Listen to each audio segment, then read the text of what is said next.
នៅឆ្នាំ1972លោកចៅសុកបានឪពុកម្ដាយទាំងសងខាងចែកដីស្រែក្រោមឲ្យ15កុងនិងដីស្រែលើ2កុងការបព្វកម្មស្រូវជួបការលំបាកច្រើនដោយសារមិនអាចម្ចាស់ការបានប្រភពទឹកជំនន់មកឆាប់ឬក៏យឺតសុទ្ធតែប៉ះពាល់ដល់ទិន្នផលមានឆ្នាំខ្លះកសិករជាច្រើនត្រូវបាត់បង់ភោគផលស្រូវទាំងស្រុងទៅបឹងស្រូវអង្គក្រហមហើយស្រូវតៃពុជភូមិស្រុកខ្មែរយើងពីដើមហ្នឹងបោះស្រូវខ្មែរទៅស្រូវបឹងហើយស្រូវតៃនឹងម្ដង40ដាក់តៃជួនេះតៃទាំងអស់លួងទឹកចូលតំណែងដល់ទឹកស្រកហ្នឹងមិនទុំទឹកឡងដល់ណាវនៅតណែតលើទឹកប៉ុណ្ណឹង7ម៉ៃទៅ6ម៉ៃទៅអញ្ចឹងពីលើទឹកដល់ទឹកស្រកទៅវាដួលត្រេតតាមស្រូវឆ្នាំធ្វើបានតែមួយដុលម្ដុំនេះធ្វើបានតែមួយដុលទាំងអស់កុងបាន4 5 10បាវ20អឹបបាន7ម៉ៃ10ថាំងអីហ្នឹងក្នុងអំឡុងឆ្នាំ1990ដល់ឆ្នាំ1995របរធ្វើស្រែមានភាពល្អប្រសើរជាងអាស្រ័យភូមិភាគបានកសាងប្រព័ន្ធធារាសាស្ត្រផ្ចិតមុខមានកសិករធ្វើម្ចាស់បានប្រភពទឹកទើបផ្លាស់ប្ដូរពូជស្រូវរយៈពេលខ្លីថ្ងៃវិញអាស្រ័យដូច្នោះហើយទើបមានផលិតស្រូវបាន2រដូវក្នុងមួយឆ្នាំ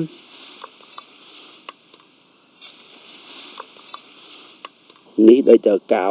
នឹងតើកៅ5កៅ6ឯនេះបានជីកបន្លែនេះពីនោះព្រែកធំមកជីកដល់នេះលងមុនមកនេះធ្វើបានតែ2អដៅទៀតបានច្រើនយើងធ្វើបានដល់បាជើងធ្វើទៅបានផលអារឿងទឹកភក់គ្រប់ជាងនេះច្រើនឆ្នាំបន្តមកទៀតការបព្វកម្មស្រូវរបស់មីងក្នុងភូមិស្រុកសម្រេចបានទិន្នផលខ្ពស់ក្រនបើប៉ុន្តែចំពោះលោកចៅសុកគឺនៅតែមិនទាន់គ្រប់សម្រាប់ឲ្យកូនគិតគូឲ្យកូន4នាក់នៅឡើយផ្ដើមពីនោះគាត់បដូរមកប្រកបមុខរបរជាងឈើវិញយូរទៅដែលសង់ផ្ទះឈើឲ្យមីងក្នុងភូមិស្រុកផ្ទះជាច្រើនខ្នងដែលលោកបានសង់កាលពីជាង30ឆ្នាំមុនមកដល់ពេលនេះនៅតែបានមីងថែរក្សាបានគង់វង្សខ្ញុំតាកិត្តការកិត្តកូនពៅហើយយកខ្ញុំមកនៅនេះមកនៅទៅខ្ញុំអាយុប្រហែលយុមុន10អីនេះឥឡូវដល់50ម៉ានហើយ30ឆ្នាំហើយមកតាឲ្យក្មេកនេះធ្វើផ្ទះឈើនេះស្រាប់ជាងខ្លួនក៏ធ្វើផ្ទះឈើប្រក់ក្បឿងកាលនោះមើលលុយជួលនេះបងមកធ្វើឲ្យកាត់កូនជើងកាត់មកធ្វើរាងងាយជាងតាឲ្យក្មេកខ្ញុំទុំស្លាប់ពីមុនគាត់ថាខ្លាច់បាក់គាត់ថាខ្លាចដល់ណែងបាក់មកគាត់ខ្លាចបានផ្លាស់ចាញ់តាមទំនៀមទម្លាប់របស់ភូមិស្រុកមុនពេលរៀបការកូនប្រសាស្រែកមកផ្ទះឪពុកម្ដាយក្មេកតែងតែសង់ផ្ទះឲ្យកូនទាំងពីរលោកចៅសុកបានមីងទុកចិត្តប្រគល់ការងារសង់ផ្ទះឲ្យកូនចៅគិតមកដល់ឆ្នាំ1988លោកបានសង់ផ្ទះបានជិត40ខ្នងក្នុងនោះមានផ្ទះរបស់គ្រួសារលោកតាចៅសៀននិងលោកយាយនាងនិបផងឯងមើលមកគិតគូអីទេបកាលនោះខ្ញុំធ្វើផ្ទះគេផ្ទះពួកម៉ាក់ខ្ញុំបងនេះដល់គាត់ធ្វើហើយគាត់ឃើញយើងចឹងធ្វើបានអញ្ចឹងគាត់ជួលយើងបន្តអញ្ចឹងណាជួលបន្តឲ្យធ្វើផ្ទះគាត់ធ្វើរបៀបជិះមិនគេហៅផ្ទះភ្លោះមិនផ្ទះធំមួយផ្ទះខ្នងទូចបណ្ដោយមួយទៀតគេហៅផ្ទះភ្លោះចេះពីជីតាខ្ញុំតាគាត់ពុកមួយយាយខ្ញុំគាត់ជីតាខ្ញុំគាត់មេជើងមកផ្ទះគាត់នោះឈ្នួលកើណា3 4 5ជីយើងគិតជីណាបាទហើយឈើផ្ទះនេះអស់5គីបកន្លះខ្ញុំជូនទៅទិញចាស់ផ្ទះទៅទិញមកជ្រូក15ឆ្នាំជំនាញខាងសង់ផ្ទះឈើ20ឆ្នាំសង់ផ្ទះឥដ្ឋលោកចៅសុកមានបទពិសោធន៍ធ្វើការងារនេះទើបសង់ផ្ទះឲ្យខ្លួនឯងនិងកូន4នាក់ពេលចេញរស់នៅដោយឡែកឆ្នាំនេះអាយុ71ឆ្នាំហើយលោកបានឈប់ធ្វើការងារសង់ផ្ទះសម្បែងប្រមូលផ្ដុំស្វែងយល់ធម៌អាដោយបំណងចង់រួមចំណែកអភិវឌ្ឍវត្តអារាមនិងមីនៅតាមភូមិស្រុក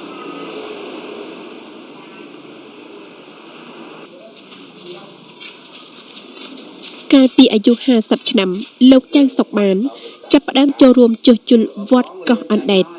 ចំណេះដឹងសង់ផ្ទះឈើផ្ទះឥដ្ឋបានគាត់អនុវត្តចូលក្នុងការងារសាងសង់ណែនាំមីងចូលរួមកែសម្រួលជួសជុលសម្បដាកុដិសាលាទៀនឲ្យបានរឹងមាំស្មារភាពដែលសង្កេតមើលបោះ គណៈកម្មការលោកតាចាតាប៊ីងគាត់ណាមានសទ្ធាបងមានសេចក្តីជ្រះថ្លាទាំងកិច្ចការងារកសាងក្នុងវត្តគាត់មានជំនាញថាពីកំណើតរបស់គាត់ណាទាំងផ្នែកខាងឈើផ្នែកខាងសំណង់គឺគាត់ចូលរួមបានច្រើនណាស់ឲ្យវត្តមានការកសាងថាមានគុណភាពក្នុងការប្រើប្រាស់អញ្ចឹងណាគាត់ថាមានថាបច្ចេកទេសឬក៏ថាមានបទពិសោធន៍ណាស់ល្អសម្រាប់ជួយទាំងប្រសង់ទាំងគណៈកម្មការទាំងឯងក្នុងការកិច្ចការកសាងនេះគាត់ថាបានល្អច្រើន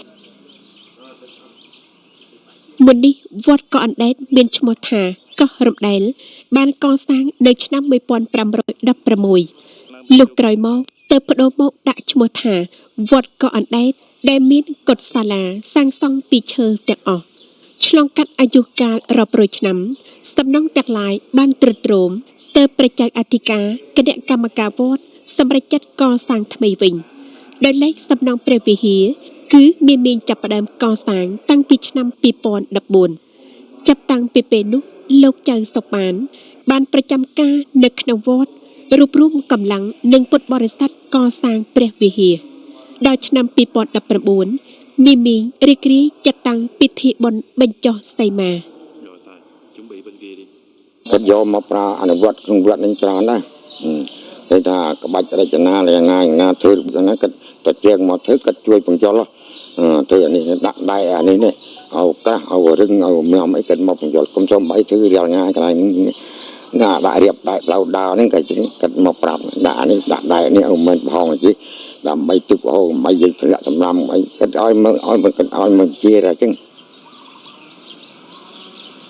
យល់ច្បាស់អំពីថវិកាសម្រាប់សាងសង់សំណង់នីមួយៗទើបមុនពេលសម្រេចចិត្តសាងសង់លោកចៅសុកតែងតែចូលរួមប្រជុំពិភាក្សាយ៉ាងល្អិតល្អន់ជាមួយព្រះសង្ឃនិងគណៈកម្មការវត្តបន្ទាប់ពីឯកភាពសាងសង់លោកបានគណៈកម្មការវត្តប្រគល់ឲ្យពិនិត្យជំរុញឲ្យជាងធ្វើការដើម្បីធ្វើឲ្យបានសំណង់ស្អាតនិងរឹងមាំធ្លាក់ធ្វើសំណង់ផ្ទះមួយជាតិពីរជាតិនេះខ្ញុំធ្លាក់ធ្វើអញ្ចឹងណាបាទដល់កិច្ចការយល់ខាងសំណង់នេះខ្ញុំយល់អត់ឃើញមកជួយប្រាប់អញ្ចឹងទៅកិច្ចការណាដែលធ្វើមិនត្រូវធ្វើគឺមិនអោយធ្វើអាណាធ្វើឲ្យជាប់បាទទីអារាមវាបើត្រូវកន្លែងល្អត្រូវជាប់មិនត្រូវឲ្យធ្វើឲ្យអត់អាស្រ័យបានទេបាទឆ្នាំ 1995 លោកចៅសុកទិញបានដី 5 កុំសម្រាប់អភិវឌ្ឍមុខរបរដាំបន្លែនិងដាំឈើហូបផ្លែនៅលើភ្នំពពាលដើម្បីងាយស្រួលឲ្យការដាំដុះគាត់បានទាញយកទឹកជ្រោះនៅលើភ្នំស្តុកទុកក្នុងល្អាងធ្វើបានដូច្នេះហើយទោះជាអាកាសធាតុប្រែប្រួលខុសប្រក្រតីដូចជាភ្លៀងឆាប់ភ្លៀងយឺតក៏មិនធ្វើឲ្យប៉ះពាល់ដល់ទិន្នផលរបស់ដំណាំដែរដើមស៊ូដើមបឺភ្ញៀវបានផ្ដល់ប្រាក់ចំណូលបង្គួរឲ្យគ្រួសារជីកអវធំតិចដាក់ទឹកបានច្រើនយើងប្របានច្រើនបើដាំដំណាំដាំដុះអីដូចសារីងដូចបឺវិញយើងស្រោចទៅបានផលហើយត្រីវមិនស្រោចតាមទឹកភ្លៀងណាំណារូតភ្លៀងវាបានផលណាំណាត្រីភ្លៀងវាមិនសូវបានផលចឹងណាបានយើងមិនទឹកបានយើងមិនទឹកទៅយើងចង់ប្រោះមកបានរ៉េដែររ៉េ50គីឡូចេះចុះដល់ក្រោមលោកនោះរ៉េអាដែរបឺរ៉េតពាំងរ៉េភ្ញៀវក៏យើងដាំភ្ញៀវណារ៉េស៊ូវិញរ៉េចុះ50 60គីឡូមួយថ្ងៃជួនកាលមួយជើងកាលពីរជើងជួយើងបេះ 4-5 តនវិញ4តនទៅមើល50-60នាក់រ៉េហើយនឹកឲ្យចិនកៅនៅលើភ្នំពពាលមាន3ភូមិដោយមានប្រជាជនរស់នៅប្រហែល700គ្រួសារពេលដាំដំណាំក្នុងប៉ុន្មានឆ្នាំដំបូងលោកបានស្វែងយល់របៀបដាំរបស់មីមីងនៅក្នុងភូមិស្រុកផ្ដើមពីនោះគាត់ដាំតាមការណែនាំរបស់មីមីងលុះដល់ឆ្នាំក្រោយមកទៀតគាត់បដូរមកដាំដំណាំដែលសមស្របនឹងដីភ្នំលក់បានតម្លៃសប្តាហ៍ថ្ងៃក្រូចឃ្វិចគឺជាដំណាំកំពុងតែនាំមកប្រាក់ចំណូលបង្គួរឲ្យគ្រួសារមួយម៉ោងការចែកគេការនេះការគេដាំចែកដល់កាប់ចែកចេញដាំស៊ូទៅត្រូវស៊ូផ្លែមែនបាទតាមនោះដាំស៊ូបាន 3-4 ឆ្នាំដល់វាងាប់ខ្ញុំដាំភ្ញៀវពីក្រោមស៊ូខ្ញុំទិញ300 ដបយកមកដាំអង្ការនេះដាំតែ3 ឆ្នាំផ្លែគ្រួសារច្រើនអ៊ំណាបាទដល់ផ្លែបានប្រហែលឆ្នាំទៅវាថោកពេកខ្ញុំកាប់ភ្ញៀវចេញបាទខ្ញុំដាំក្រូច ក្រោយខ្វិចបានផលបានថ្លៃក្នុងច្រើនឆ្នាំបន្តលោកចៅសុកបានភូមិភាគស្ងើសរសើរជាកសិករផលិតពូកែមិនត្រឹមតែខិតខំអភិវឌ្ឍផលិតកម្មប៉ុណ្ណោះទេគាត់នៅតែរួបរวมកម្លាំងនិងភូមិភាគកសាងសំណង់នានាសម្រាប់បម្រើសហគមន៍ទៀតផងលេខធ្លោគឺការកសាងនិងជួសជុលដងផ្លូវក្នុងភូមិស្រុកខ្លួន Châu Vin thì hội viên hội nông dân លោកចាប៊ិញទទួលបានកិត្តិនាមកសិករផលិតធ្វើអាជីវកម្មពូកែរបស់ឃុំអាំងហាវក្នុងច្រើនឆ្នាំក្រៅពីការខិតខំបង្កបង្កើនផលក្នុងគ្រួសារគាត់នៅតែរួមចំណែកឲ្យការងារសប្បុរសធម៌សង្គម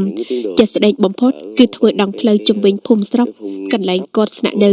រួចហើយធ្វើផ្លូវឡើងទៅចំការ những cái tuyến đường mà đi lên giường ឆ្នាំ 2000 លោកចៅសុកបានចាប់ផ្ដើមកសាងជួសជុលដងផ្លូវឡើងទៅភ្នំពពៀលមិនតែប៉ុណ្ណោះទេដងផ្លូវតភ្ជាប់គ្នាទាំង3ភូមិនៅភ្នំក៏បានកចលនាមាមាញកសាងនិងជួសជុលរាល់ឆ្នាំផងដែរទង្វើរបស់លោកបានមាមាញប្រំព្រៀងអ្នករាល់គ្នាបានរួមចំណែកប្រកាសកម្លាំងពលកម្មកសាងដងផ្លូវជនបទឲ្យធំស្រឡះ ខ្ញុំជាជនអ្នកសំការហើយដងគេមកដល់លេងផ្លូវដល់លេងភ្នំតាមវាងហ្នឹងហើយឃើញទៅគេជួយចាញ់ខ្លះ 4 10 20 បាវទៅជាជនដងកប់ធ្វើទៅហ្នឹងបានហើយគេឲ្យខ្លះរៀកមិនតែធ្វើផ្លូវធំមកបរិយាធ្វើតែដែលផ្លូវជោគសំការនេះខ្ញុំទេតែផ្លូវនេះមិនធ្វើខ្ញុំតិចចំងខ្លួនឯងហៅពួកក្មួយបងប្អូនជួយធ្វើជាងទៅជួសជុលរាល់ឆ្នាំណាស់ខ្ញុំធ្វើមួយឆ្នាំធ្វើពី 3 4 5 ដងក៏មិន 10 ដងក៏មិន thì từ năm 2015 តាំងពីឆ្នាំ 2015 2016 មកដល់ពេលនេះមីមីបានរួបរวมគ្នារៃអង្គាសប្រកាសសម្រាប់ធ្វើផ្លូវក្នុងនោះមានបងចាក់ប៊ិញនិយាយរួមដងផ្លូវនេះតាំងពីមុនមកគាត់ធ្វើច្រើនណាស់ផ្លូវខូចគឺគាត់ចលនារួមជាមួយគណៈកម្មការភូមិនិងមីមីចូលរួមជួសជុលផ្លូវ